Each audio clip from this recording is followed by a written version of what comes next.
This was a little trap for her husband. He burst into a rage.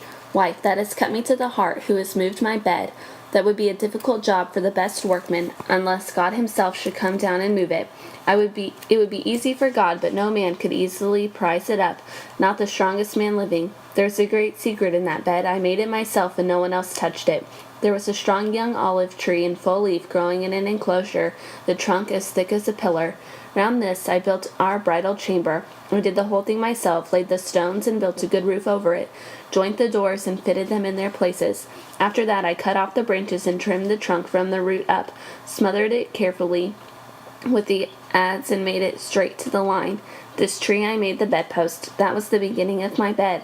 I bored holes through it and fitted the other posts about it, and inlaid the framework with gold and silver and ivory, and I ran through it leather straps colored purple. Now I have told you my secret, and I don't know if it is still there, wife, or if someone has cut up the olive at the root and moved my bed." She was conquered. She could hold out no longer when Odysseus told the secret she knew so well. She burst into tears and ran straight to him, throwing her arms about his neck. She kissed his head and cried, "Don't be cross with me, my husband. You were always a most understanding man. The gods brought affliction upon us because they grudged us the joy of being young and growing old together. Don't be angry. Don't be hurt because I did not take you in my arms as soon as I saw you. My heart has been frozen all this time with the fear that someone would come and deceive me with a false tale. There are so many impostors.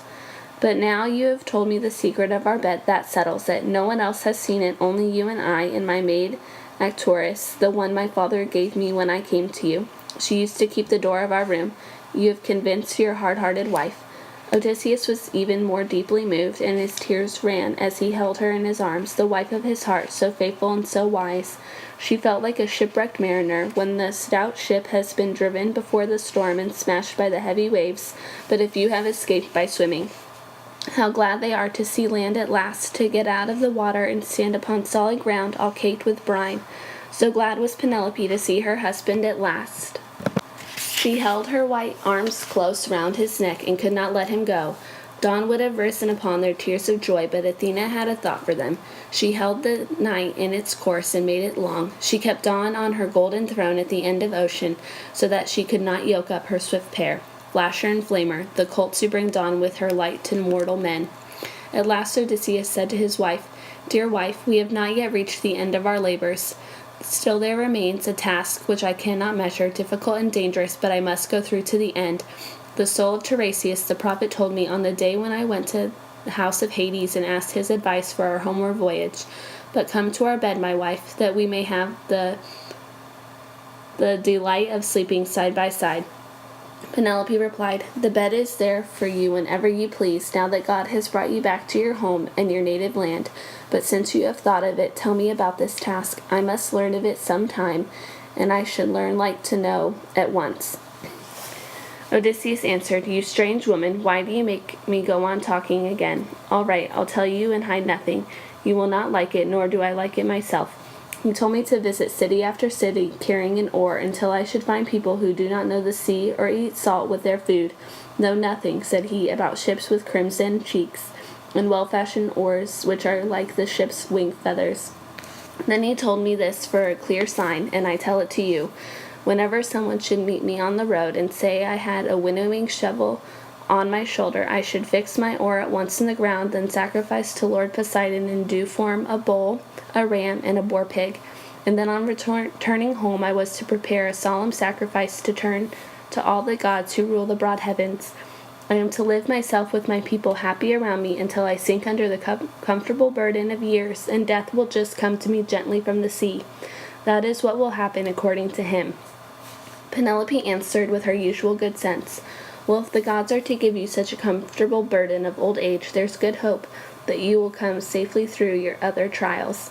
Meanwhile, Eurynome and the old nurse laid the soft bedding under the torchlight. When all was ready, the old nurse went to rest in her own room, and Eurynome attended them torch in hand to their chamber and left them there. With happy hearts they came to the place where their old bed was, and Telemachus with the drover and the swineherd ended their dance and sent the women away and went to rest. Now all the house was dark, and these two enjoyed at last the blessing of love. Then they had a delightful talk of the past. She described what she had gone through, how she had to look on while that restful gang slaughtered all those cattle and sheep and emptied all those butts of wine on her account. Odysseus told what hardships he had endured and what trouble he had brought on others. The story delighted his wife, and she could not close her eyes till she had heard it all. He began with the Siconian battles, and went on to the Lotus Eaters' country, and what the Cyclops did, and how he avenged those fine fellows whom the cannibal devoured without pity. The visit to Iolus, how kindly he had received them and helped them on their voyage, but it was not yet his destiny to reach home. The tempest caught him up again and drove him over the sea in distress. Then how he came to Laestrygonian, to Lempilos, and the natives destroyed the ships and their crews. He told of Circe's tricks and devices, and how he sailed to the moldering house of Hades to consult the soul of Theban Tiresias, how he saw his old comrades and the mother who had borne him and brought him up, how he heard the throbbing notes of the siren's song, how he went on to the moving rocks and dread Charybdis and Scylla, whom no man ever escaped unharmed, how his companions slaughtered the sun's cattle, how Zeus thundering in the heights struck the ship with a fiery bolt, and his companions were destroyed ever one, how he alone escaped and came to Ogygia and the nymph Calypso, how she kept him in her cave and wanted to make him for a husband, how she cared for him and promised to make him immortal, never to grow old, but he would never consent, how after great hardships he reached the Phaeacians, and they treated him with right royal kindness and conveyed him to Ithaca in one of their ships, with a heap of gifts, bronze and gold, and fine woven stuffs. This was the end of his tale, for then sleep pounced upon him, sleep that soothes the heavy limbs and the heavy heart. Now came Athena's turn. When she thought Odysseus had slept long enough by his wife's side, she released gold and dawn from Oceanos to bring light to mortal men. Odysseus rose from his soft bed and said, "My wife, we have had trials enough already, both of us, you mourning and watching for my return, and I held fast by Zeus and all the gods far from the home I craved. And at last we are both in our own bed, which we have so long desired.